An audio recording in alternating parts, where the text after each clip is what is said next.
You know exactly how to set him off, my mother murmured as I sat huddled on the bathroom tiles at 14, holding a chilled washcloth against my aching ribs. That single phrase echoed through my childhood. Never, "Are you all right?" Never, "He had no right to do that." Just, "You know how to push his buttons," as though the bruises were something I deliberately invited. For 18 long years, whenever my father struck me, my mother would wait until he stormed out, then deliver some variation of that same quiet accusation. And for those same 18 years, I accepted it as truth. I convinced myself I was the one at fault. The morning I finally packed and left, she phoned to say I was tearing our family apart. I answered, "You stood by and watched him tear me apart for 18 years without a word." She ended the call abruptly. 6 months of silence followed. Then she rang again, voice breaking with tears. What she said next caught me completely off guard. It wasn't an apology, it carried far greater weight, and it reshaped everything. Before I continue, if this story speaks to you, please pause to like and subscribe, but only if it truly touches something inside. Leave a comment. Tell me where you're tuning in from and what time it is there right now. I'm Megan, 24, a nurse at a modest community hospital in Ohio. Now, let me bring you back to the summer I turned 14, the summer I finally grasped that my mother would never step in to shield me. If you had driven down Maple Ridge Lane past our house, you would have seen what looked like the picture-perfect American family. A crisp white colonial with black shutters, a lawn trimmed so precisely it seemed Richard Moore must have used a ruler, and honestly, he probably did. An American flag hung on the porch year-round, a seasonal wreath graced the door, and a gleaming Ford F-250 sat in the driveway, washed every Saturday at dawn, long before the neighbors stirred. My father served as a deacon at Grace Baptist Church and ran a small construction firm with about 15 employees, handling mostly commercial rehabs and town contracts. He coached Little League for 3 seasons, not out of passion for the game, but because the parents in the stands also happened to sit on the zoning board. Every move Richard Moore made had spectators, and every spectator served a purpose. My mother, Linda, was the one who arrived at every church potluck, bearing a steaming casserole, cardigan fastened to the top button, hair neatly pinned, voice hushed. She addressed every man as sir and every woman as sweetheart. Ask anyone in town about her, and they'd reply, a devoted wife, a true Christian lady. Then there was me, the reserved girl, always in the third pew on Sundays, hands neatly clasped in my lap between my parents, sleeves long even in July heat. No one ever questioned why. Not the Sunday school teachers, not the neighbors, not the women who complimented my mother on her lovely family. No one peered beyond the flag, the manicured grass, or my father's handshake, strong enough to command respect from men, soft enough to deceive everyone else. If you'd passed our house, you would have misjudged us entirely. Everyone did. The first incident I recall vividly happened at 10. I'd simply forgotten to wash the dinner dishes, not refused, just overlooked them while buried in homework at the kitchen table. The plates sat untouched in the sink when my father returned from the garage. He never shouted. People rarely understand that about him. Richard Moore never raised his voice.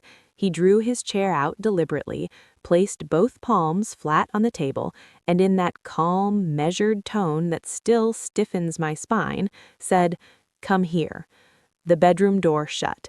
I won't detail what followed. I'll only say that the next morning I discovered 3 bruises along my left ribs, and from then on I made sure dishes were done before I ever sat to study. What lingers most isn't the hurt itself, it's what happened afterward. Roughly 20 minutes after his truck rumbled away, my mother slipped into my room.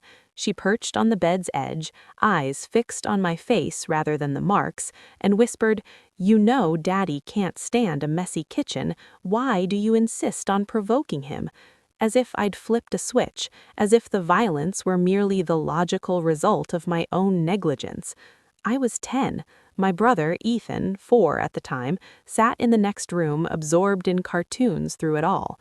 My father never laid a hand on him, not back then.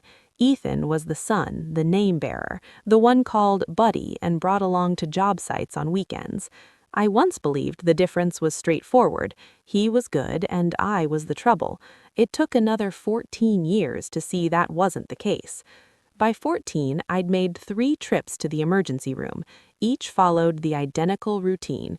Mother drove, my father accompanied us, composed and solicitous, his hand resting lightly on my shoulder like a devoted dad from a greeting card scene.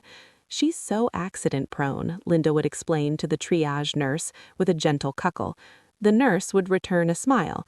Why wouldn't she? The gentleman next to us was a church deacon, a little league coach, carrying the scent of Old Spice and clean lumber. On the 3rd visit, though, I recall the doctor hesitating. She studied my arm, then my chart, then my eyes. The unspoken question hung in the air. "Is someone hurting you?" My father's grip tightened on my shoulder, just enough for me to register, not enough for her to notice. "She tumbled down the stairs again," he said smoothly, smiling. "I keep reminding her no running in socks." The doctor noted something in the file. Years later, I learned what it read. "Recurrent injuries inconsistent with reported cause. Recommend Child Protective Services follow-up."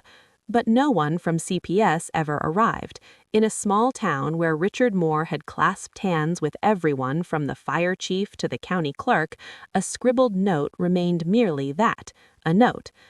I didn't realize it at the time, but those records, 5 visits total, each carefully logged with dates, injury descriptions, and physician comments, waited quietly in the hospital system, not for an attorney or a trial, simply for the day I would be mature and knowledgeable enough to request them.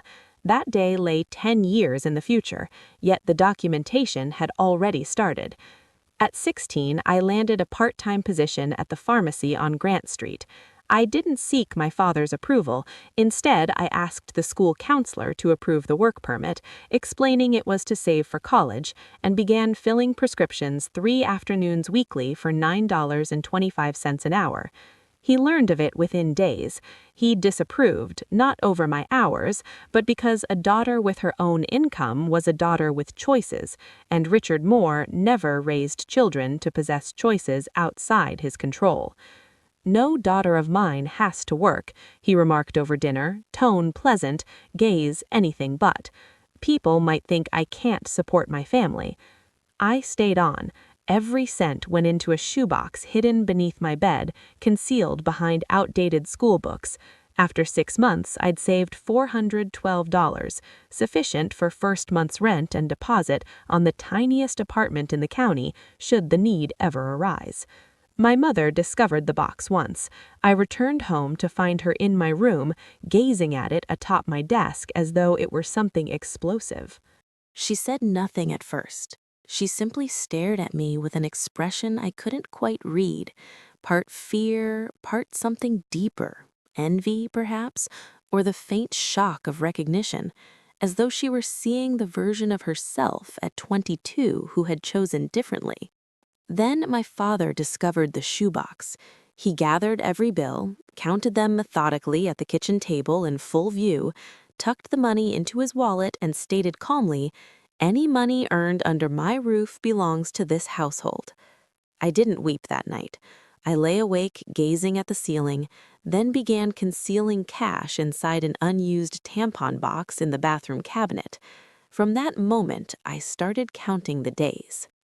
By 17, I had enough for the deposit and first month's rent on a small studio 2 towns away. I'd been accepted into the nursing program at the local community college, applied in secret using the school library computer, with the acceptance letter routed to a P.O. box I rented for $11 a month. But mail is vulnerable in a home where one person controls everything. The day a duplicate financial aid summary arrived, the one I'd mistakenly directed to the house, my father retrieved it from the mailbox. He placed the envelope beside the salt shaker at dinner and waited until we were all seated, forks poised, steam curling from the mashed potatoes my mother had labored over for an hour. "What's this?" he asked, tone light, almost inquisitive. I glanced at the envelope. My stomach plummeted. "It's mine," I said. He opened it deliberately, scanned the contents, then met my eyes, not yet angry, and remarked, "You think you're leaving?" It wasn't truly a question. No one in this family makes decisions without my approval. He tore the letter slowly, one deliberate rip down the center, then another. 4 neat pieces rested beside his plate like discarded place settings. My mother sliced her meat. Ethan, 11, small for his age, stared fixedly at his plate. No one spoke. After dinner, I retreated to my room, burrowed under the blanket, and phoned the admissions office. "I need a replacement copy," I whispered. "The original was damaged." The woman on the line paused, then replied kindly, "We'll send a new one to any address you prefer, sweetheart." I gave her the P.O. box number. I left on my 18th birthday. My father was at a job site. I had checked his schedule the previous night, a commercial renovation 40 minutes away, not due back until 6. My mother stood at the kitchen counter. I had 2 suitcases, a backpack, and Rachel's Honda waiting at the curb with the engine running. I carried the first suitcase downstairs. My mother never turned. She remained at the sink, scrubbing a dish that was already spotless. "If you leave," she said quietly, "who's going to help me with dinner?" It was never really about dinner, I understand that now. It was the only way Linda Moore could express, "Please don't go," without confessing why she needed me to remain. While I lived there, I absorbed the storm. If I left, it would strike elsewhere. I placed the suitcase by the door and stepped into Ethan's room. He sat on his bed, 12 years old, fighting tears. I knelt, took both his hands. "I'm coming back for you. I promise. I swear." He nodded. He didn't beg me to stay. Even at 12, he knew remaining would cost more than my absence ever could. I hugged him tightly, gathered my bags, and headed for the front door. My mother never turned around. But as I reached Rachel's car and glanced back once, I saw her behind the living room curtain, one palm flat against the pane, watching. For a single second, the fabric stayed parted. Then it dropped. That was the last I saw of my mother for 6 months. 3 weeks after I moved out, I sat on the bare floor of my studio, mattress directly on the ground, a single Goodwill lamp, curtains from the IKEA clearance rack for $7. For the first time in my life, I registered true silence, not the tense hush before a door slams, but ordinary, peaceful quiet. Then my phone rang. My mother's name glowed on the screen. I nearly let it go to voicemail, but the part of me that had waited 18 years for her to choose me answered. She skipped every pleasantry, no questions about my well-being, the apartment, the job, the program. She went directly to the point. "Your father isn't eating, he isn't sleeping. The house feels wrong without you." A pause. "You're destroying this family, Megan. Do you know what they're saying at church?" I sat there, phone to my ear, and felt something settle inside me. Not fury exactly, but a quieter thing. Clarity. "You watched him destroy me for 18 years and stayed silent. Don't call to tell me I'm the one breaking things." Silence again, not the peaceful kind. Then the line went dead. She hung up. I placed the phone on the floor, leaned against the wall, and studied the water stain on the ceiling. It resembled a map of a place I'd never visited. I didn't cry. I believe I'd exhausted my tears between 10 and 17. Nothing remained but a hollow, ringing stillness. I expected her to call back. That night, the next day, the following week. She didn't. 6 months passed in silence. I completed my first year of nursing school with a 3.7 GPA and a persistent ache between my shoulder blades from double shifts at the nursing home on Route 9. My apartment was modest but immaculate, a succulent on the windowsill, a second-hand bookshelf, scrubs hanging to dry near the radiator. It wasn't lavish, yet every item there was one I'd selected myself. That made it more truly mine than any room on Maple Ridge Lane had ever been. I tried calling Ethan 3 times. Each call went to voicemail. On the 4th attempt, a text arrived from my father's number. "Stop calling this phone." Richard had confiscated Ethan's phone, naturally. You cannot fully control a boy if his sister keeps reminding him a wider world exists. At night, alone, I'd lie awake wondering, is he all right? Is Ethan in that room right now tracing ceiling cracks the way I once did? And then the heavier question that pressed against my chest like stone, did I abandon him? One evening, scrolling Facebook, something I rarely did, I landed on the Grace Baptist Church page. A photo showed my father beaming, arm around Pastor David, before a banner I had to read twice. 2025 Man of the Year nominee, Richard Moore. Beneath it, a comment from Linda's account. "So proud of this man and this family. God is good." The family in the picture consisted of 3 people. I'd been cropped out.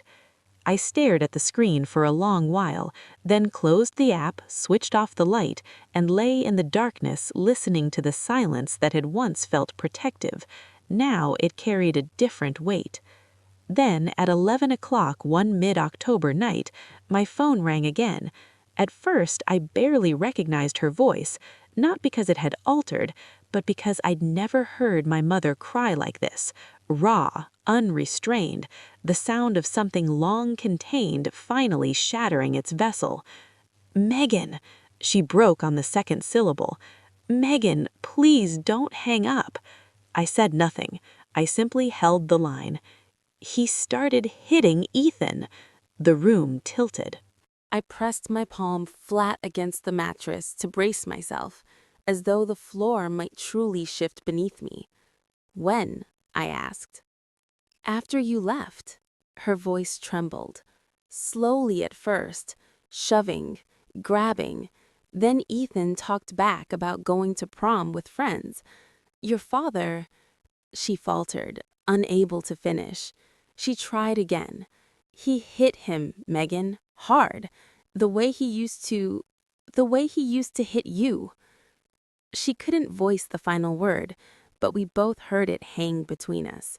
Then she spoke the sentence I had replayed in my mind 1,000 times, the one I never imagined would come from Linda Moore's lips. I recorded it on my old phone. I have the audio, his voice, what he said, all of it. A ragged breath.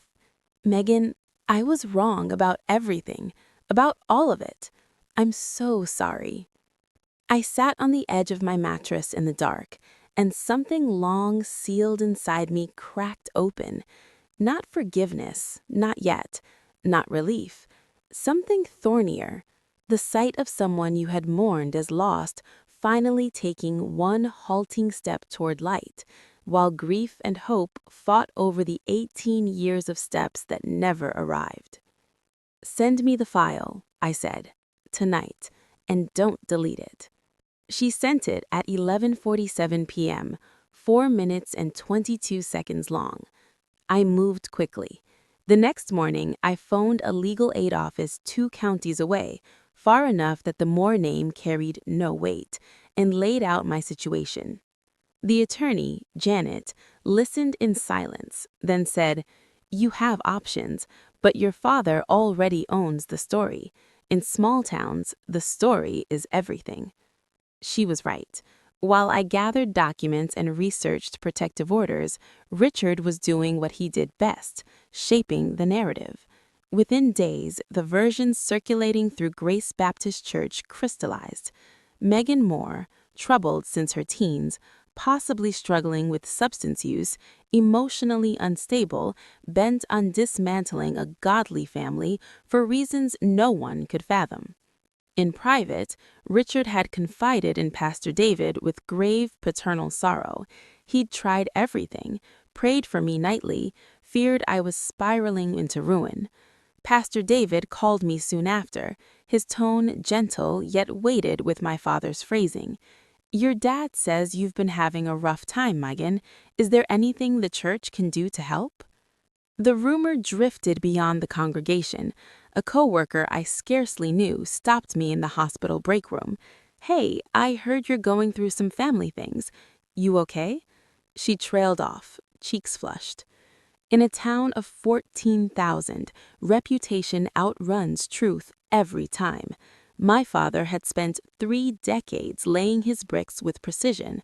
Who would trust a 24-year-old nurse over the deacon who'd built the church's new fellowship hall at cost with his own crew? No one. Not yet. The truth about Richard Moore is that he doesn't merely control people, he controls their escape routes. And Ethan's escape carried a price: $38,000. That was the college fund my parents had fed since his birth.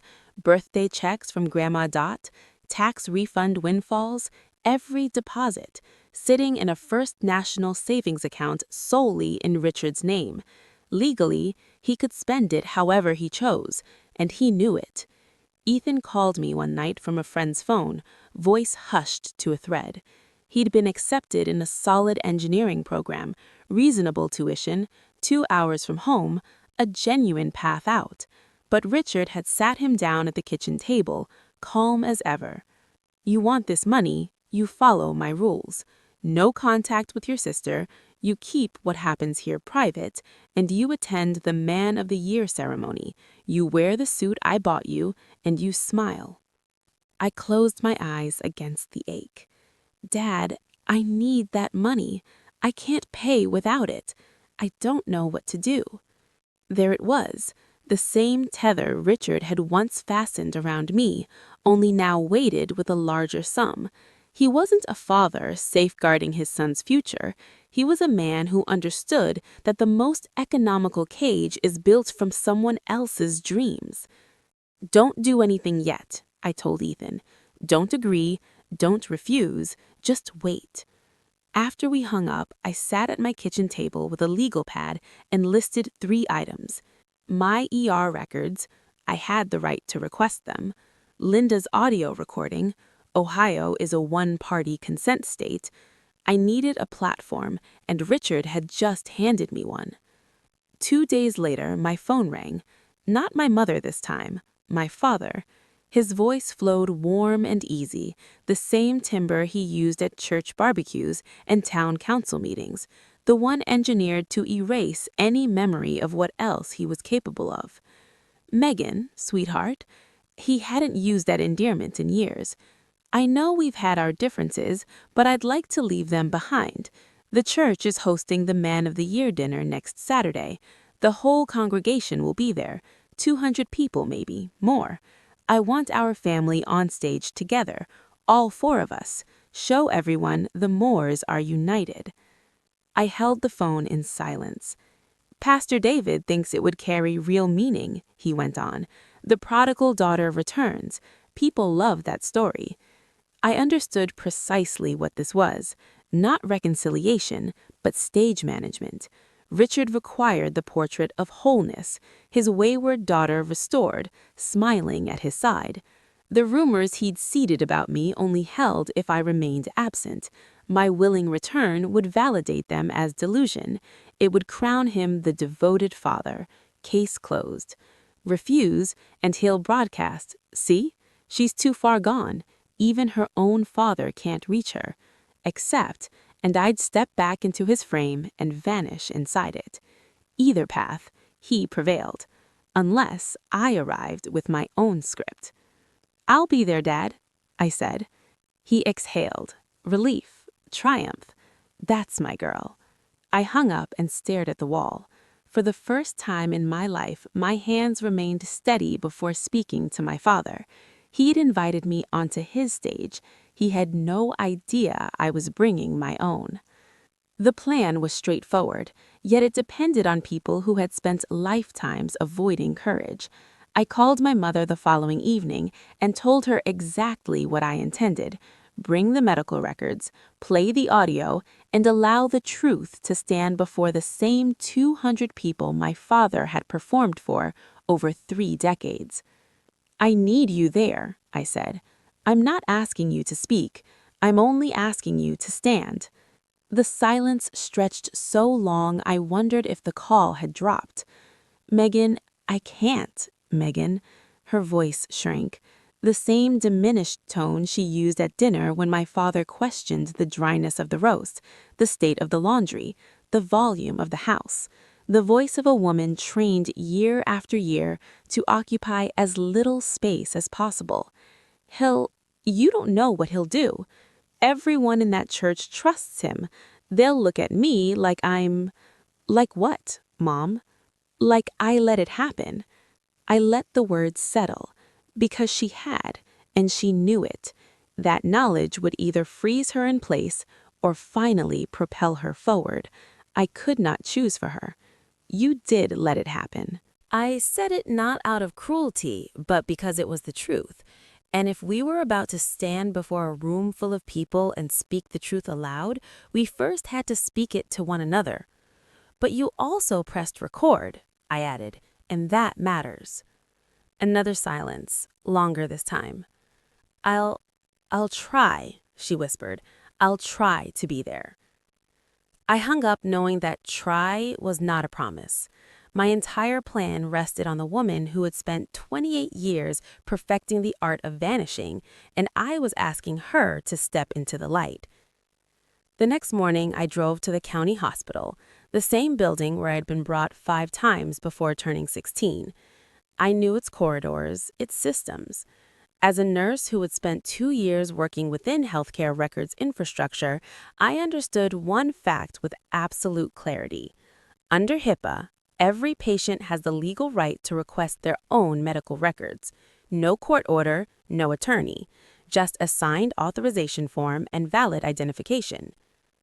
The Health Information Management Office sat in the basement. Fluorescent lights, beige carpet, a desk piled with file boxes. The woman behind the counter was in her 60s, reading glasses dangling on a chain, name tag reading Barb. I need copies of my records, I told her. Emergency department visits, all of them.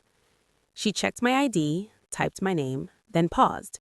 She removed her glasses and looked at me, truly looked, the way no one in this town had looked at me when I was 10, 12, or 14. I remember your name, she said softly. 5 ER visits before you were 16. I always wondered what became of you. I didn't reply. I didn't need to. Standard processing is 7 to 10 business days, she said. Then, without my mentioning it, the dinner you're referring to, the one at Grace Baptist? I hadn't told her about the dinner. She gave a small shake of her head. Small town, honey. Everyone knows about that dinner. She turned back to her screen. I'll have these ready by Thursday. Thursday was 2 days before the ceremony. I left with a receipt and a deadline. The records would document 5 visits, 3 bearing the identical notation, injuries inconsistent with reported mechanism. One carried a recommendation for CPS follow-up that never materialized. Paper remembers long after people choose to forget. 2 days before the ceremony, Richard Moore hosted a barbecue. Ethan told me in a whisper from his friend's phone, speaking from the backyard while our father presided at the grill. A dozen men from the church, elders, deacons, committee chairs, ate pulled pork and laughed at Richard's stories in the same yard where, 6 weeks earlier, he had seized Ethan by the collar hard enough to rip stitching. He's telling everyone you're coming home, Ethan murmured. Keep saying, my daughter's finally coming back, thank the Lord. They're all congratulating him. That evening, I opened Facebook. The Grace Baptist Church page had posted a family photo from 8 years earlier. Me at 16, Ethan at 10, Linda centered, Richard's arm encircling us all, every face smiling. The caption read, Family is everything, through thick and thin. God is good. 87 likes, 22 comments, hearts and prayer emojis. What a blessing. Pastor David phoned that night.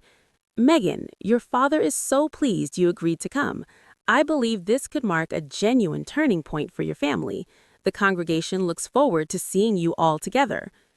I listened. I thanked him. I ended the call. Then I sat in my apartment staring at the manila envelope on my kitchen table, the one Barb had expedited, and at my phone beside it, holding 4 minutes and 22 seconds of my father's voice doing to his son precisely what he had done to me throughout my childhood. And I wondered, what if I'm wrong?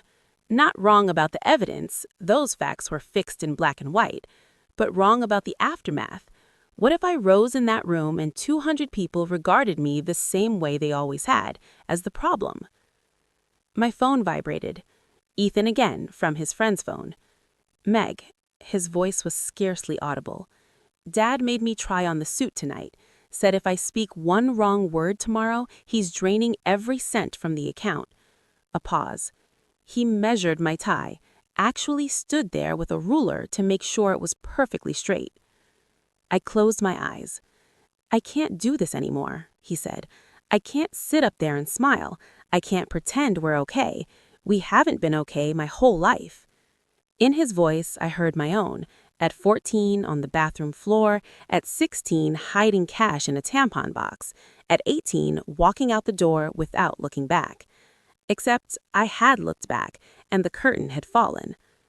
"I won't have to smile tomorrow, I promise." I wasn't attending the ceremony for revenge. I was going because 6 years earlier I made a promise to a 12-year-old boy, and I would not break it. Saturday morning, I arranged everything on the kitchen table.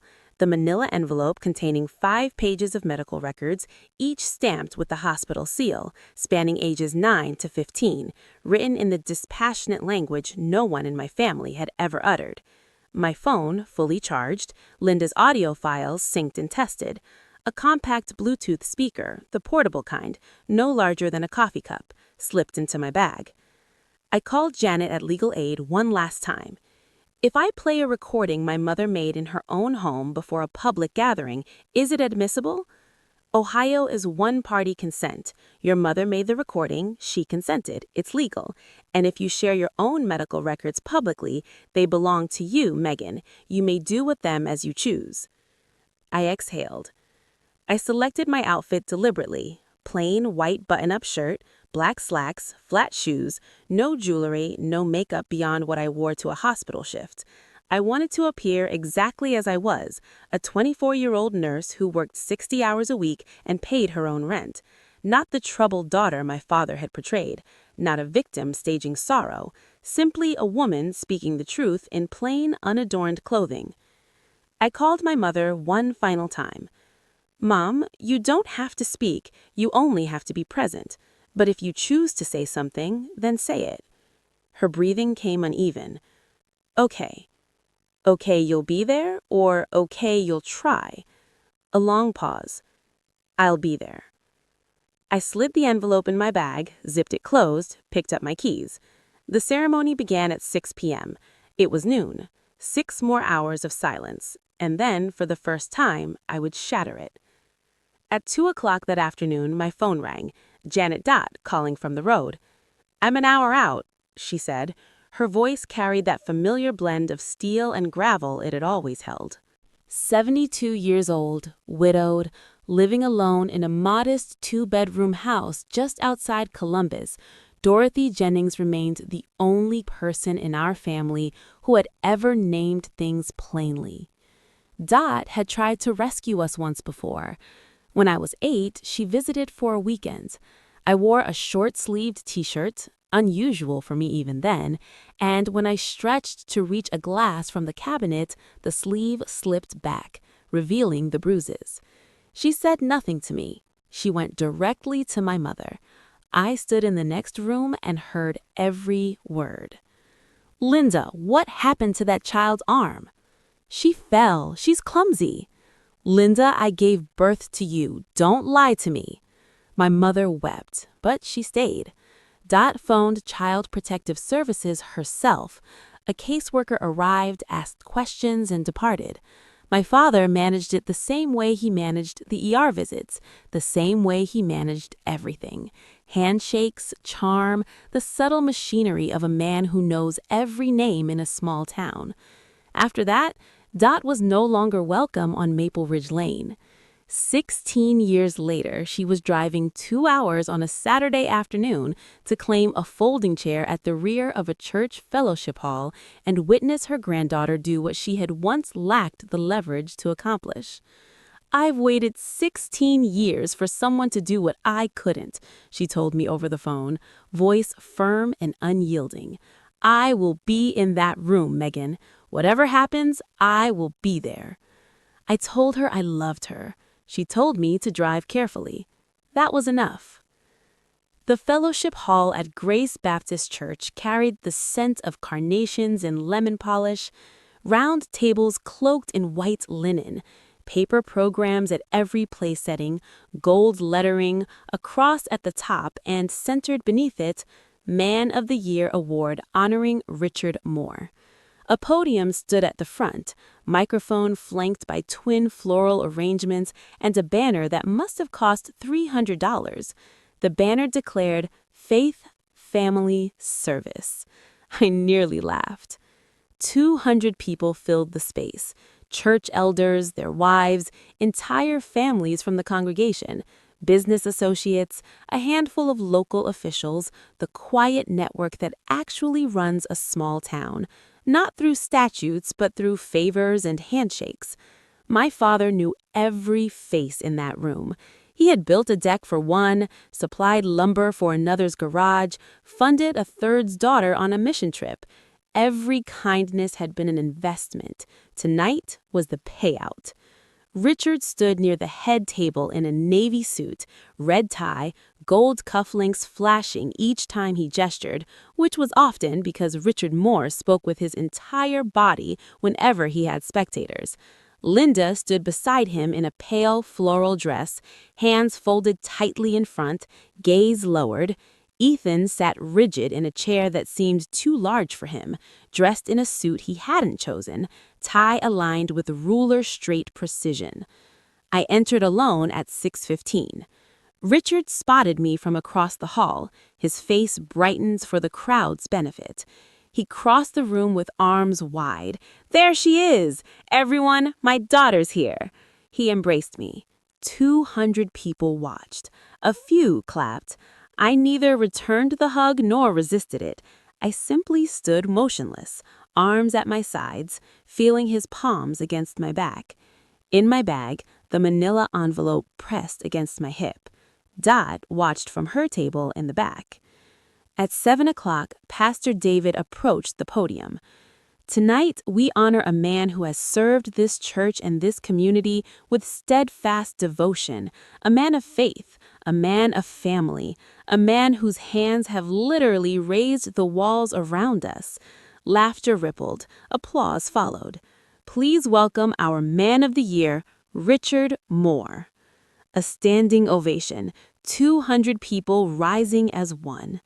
My father strode to the podium the way he entered every space, shoulders squared, chin lifted, eyes scanning the room like a landowner surveying his property. He gripped the lectern and smiled. "Thank you, Pastor David. Thank you, Grace Baptist." He paused, the deliberate pause he always employed, not to gather thoughts, but to build suspense through silence. "This past year has tested my family. Some of you know my daughter and I went through a difficult season." A murmur of sympathy rolled through the crowd. "But she's here tonight." He looked directly at me. "Because that's what family does. We come home." More applause. A woman at the next table whispered, "Bless his heart." Then he said it. "Megan, come on up here, sweetheart. Stand with your old man." 200 faces turned toward me. The pressure, social, communal, religious, closed in from every side. Remain seated, and I was the ungrateful child. Ascend and comply, and I became his accessory. I arose, lifted my bag, and walked to the stage. Richard beamed. He draped an arm across my shoulder, the same shoulder he had gripped in the ER a decade earlier, and squeezed. I glanced at his hand, then reached up and gently removed it, placing it back at his side. No force, no drama, just a quiet redirection. The room fell silent. For the first time in my life, I saw fear flicker in his eyes.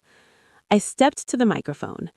"Thank you, Pastor David, for allowing me to stand here tonight." My voice held steady. I had rehearsed not the words themselves in my apartment, but the calm behind them, 3 times until it felt natural. "My father said I've been going through a hard time. He's correct. I have. But not for the reasons he shared with you." Richard shifted toward the microphone.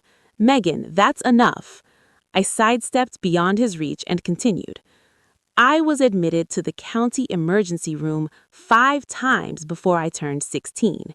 Each time, my parents explained that I had fallen. Each time, the medical staff recorded something else." I unzipped my bag, withdrew the manila envelope, and placed it on the podium, hospital stamp clearly visible. "These are my medical records, my own records, which I have every legal right to share. They describe, and I quote, recurrent injuries inconsistent with stated mechanism. On one visit, the attending physician recommended Child Protective Services follow-up. It never occurred." Silence again. Not peaceful, but the kind that comes when 200 people suddenly hold their breath. Richard's face drained of color. His mouth opened. No sound emerged. For a man who had constructed his entire existence around commanding every room, the room just tilted beneath him. "These records are right here," I said, tapping the podium. "I'm not asking anyone to take my word. I'm asking you to read." A woman in the second row lifted her hand to her mouth. An older man I recognized from the deacon board leaned forward, staring at the envelope as though seeing it for the first time. Richard recovered his voice. "She's lying. She's been unstable for years. I told you all." I didn't debate. I simply opened the envelope and spread the pages across the podium. "Read," I said. Richard turned toward Pastor David, who stood frozen at the side of the stage, hands locked at his waist. "David, this is a family matter. We don't need—" "There's one more thing," I interrupted. I removed my phone from the bag and set the Bluetooth speaker on the podium. My hands remained steady. I had tested the volume twice in the parking lot. I pressed play. The sound that filled the fellowship hall was unmistakable. My father's voice.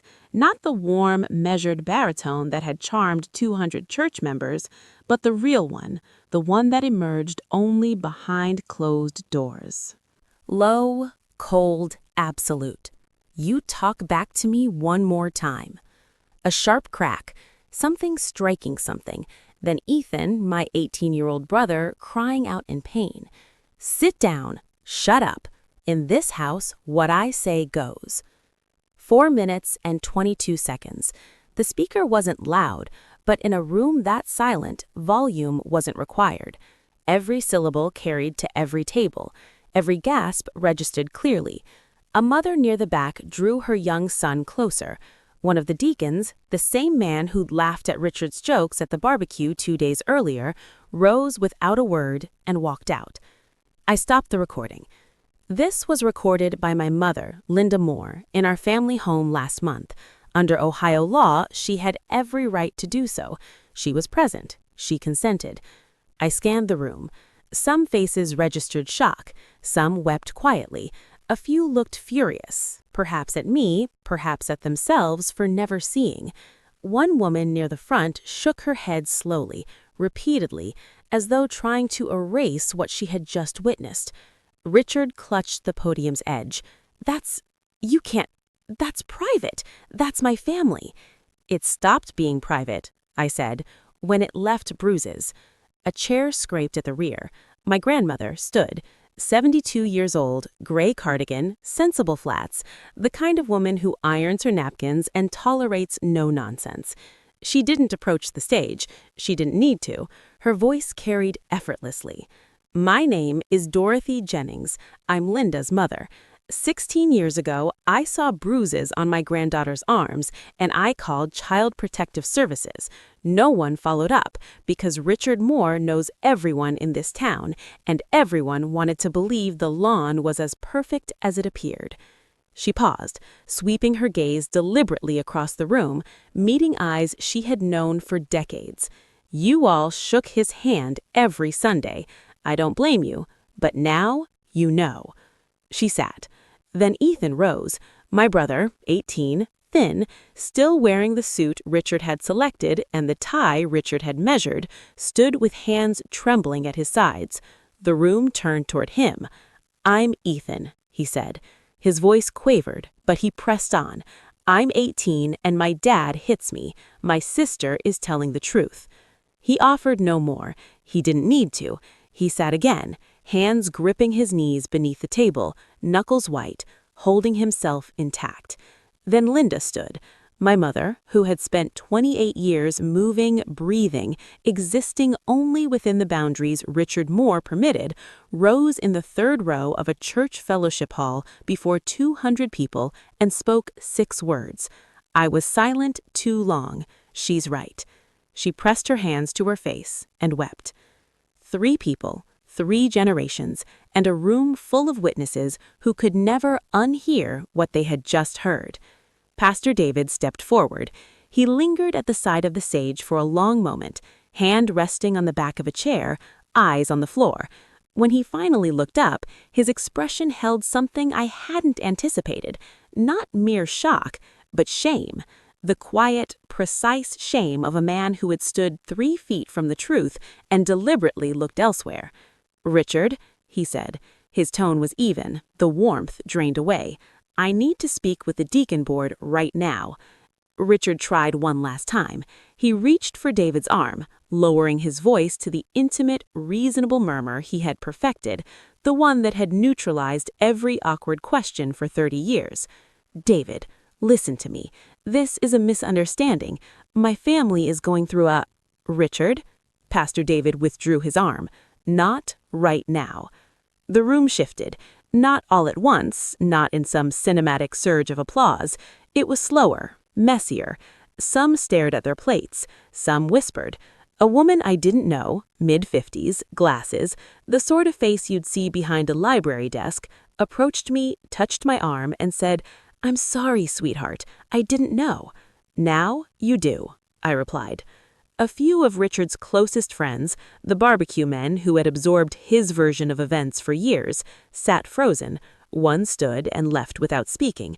Another stared at Richard with an expression I recognized, the look of a man quietly dismantling everything he once believed. Not everyone believed me that night. Some never would, but enough did. I stepped down from the stage, walked to Ethan, took his hand. Linda followed. We exited through the side door.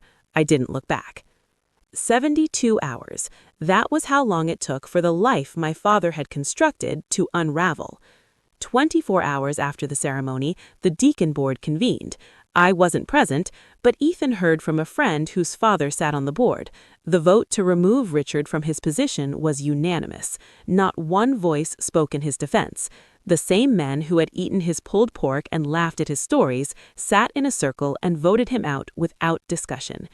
24 hours, the 2 largest contracts Richard's company relied on, both secured through church connections, were canceled.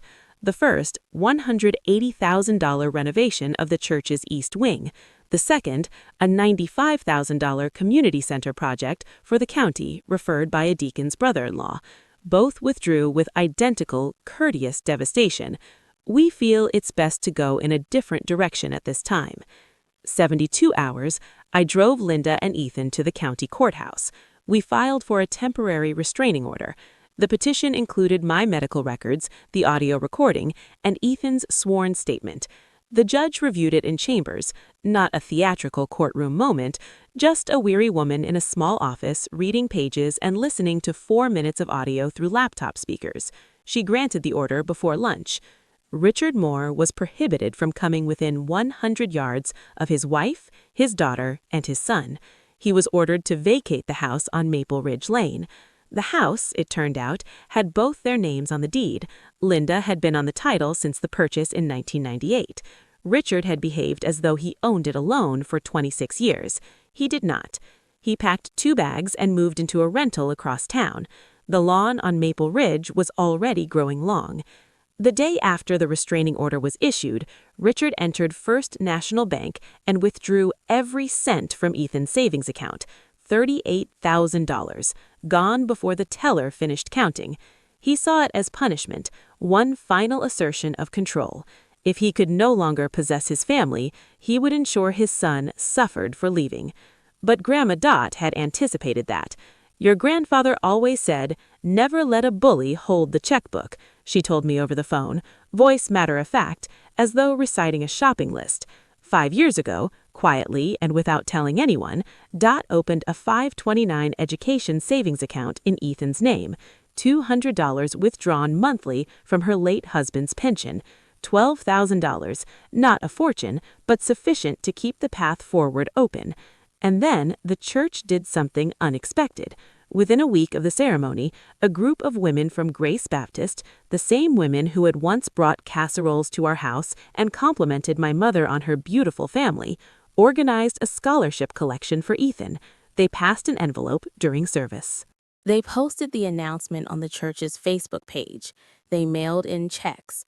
By the following Sunday, the total reached $8,400 from the community, combined with Dot's $12,000, plus the financial aid application Ethan and I completed together one Tuesday night at my kitchen table, eating takeout pizza off paper plates.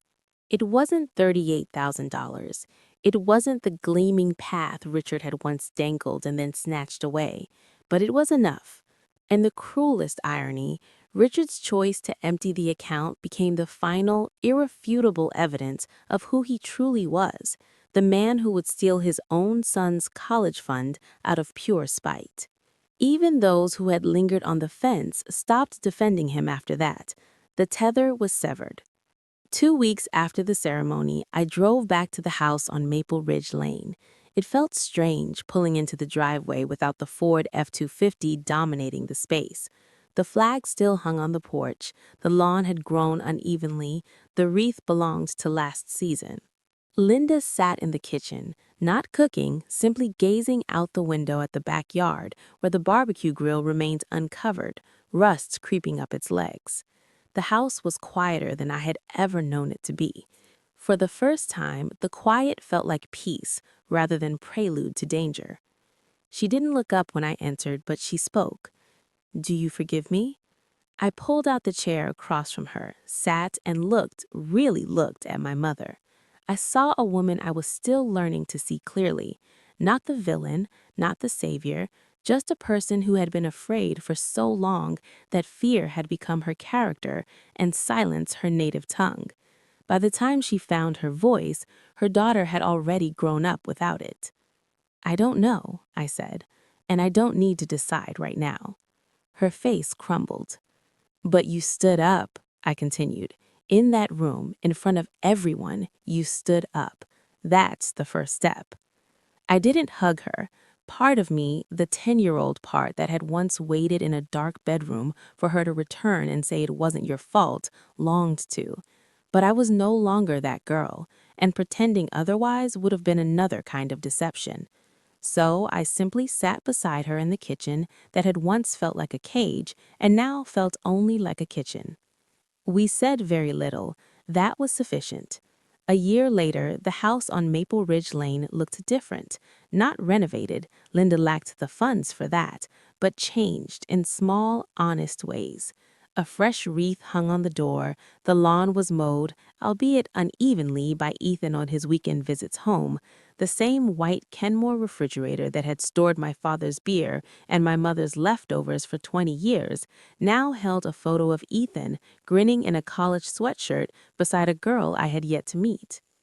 My photo was there too, a selfie I'd sent Linda after a 12-hour shift, exhausted but smiling. She'd printed it at the CVS and fastened it next to Ethan's with a daisy magnet. It was the first time any picture of me had appeared on that refrigerator. I was 25. Ethan was managing well.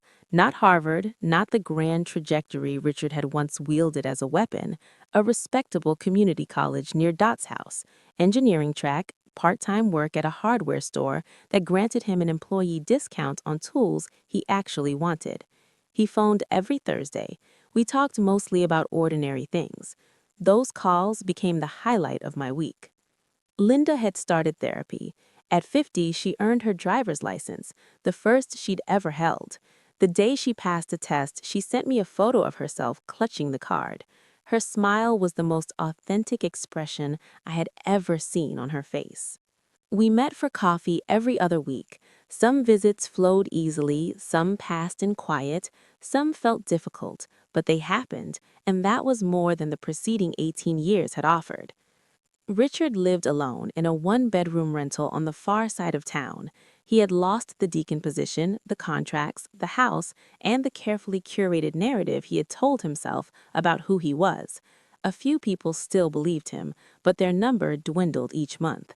He never apologized. I stopped expecting him to. I'm not sharing this story to impart a lesson. I'm not a therapist or a life coach. I'm a nurse who works 60 hours a week and owns one good pair of shoes. I'm telling it because for 18 years, I believed I was the problem. I believed that if I could only be quieter, gentler, more cautious, if I could simply stop pushing his buttons, my father would stop hurting me. And the person who should have corrected that lie stood beside me the entire time, whispering the opposite. So, if anyone listening is sitting in a room where someone keeps insisting you are the reason everything is broken, hear this. You are not. You never were. Silence is not loyalty. Leaving is not betrayal. And you never owe your image to the person who shattered yours. My mother was wrong for 18 years, but she was right once, the night she pressed record. That single, belated act of truth altered the direction of 3 lives. I don't know whether I will ever fully forgive her. Forgiveness isn't a switch you flip once and leave on. It resembles physical therapy. Some days you advance, some days the pain returns sharper than before, yet you show up anyway because the alternative is remaining fractured. My name is Megan. I'm 25 now. I still live in that studio apartment. I still have the IKEA curtains. And for the first time in my life, I don't flinch when my phone rings. That's enough. Thank you for staying until the end. If this story resonated with you, please like and subscribe. It helps others find it. If you have a story of your own, the comments are open. No judgment here. If you'd like to hear more, check the link in the description. Another story about boundaries, family, and the things paper remembers long after people choose to forget. I'll see you in the next one.